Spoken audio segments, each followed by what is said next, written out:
and yes, egusi has protein. So yeah, so instead of eating eba, which I love right now, this is what I did. I blended cauliflower in here, and I'm going to place it on fire, boil it a little, and then I'll pour small white garlic, not to jebo, just sticking it inside, just like I'll use like a spoon. Okay, so that's I'm about to pour.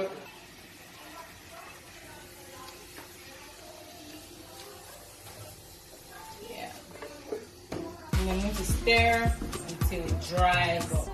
I'll put in my garlic. I'll show you the way. This is what we have now, and this, like I said, is from cauliflower. See you guys later.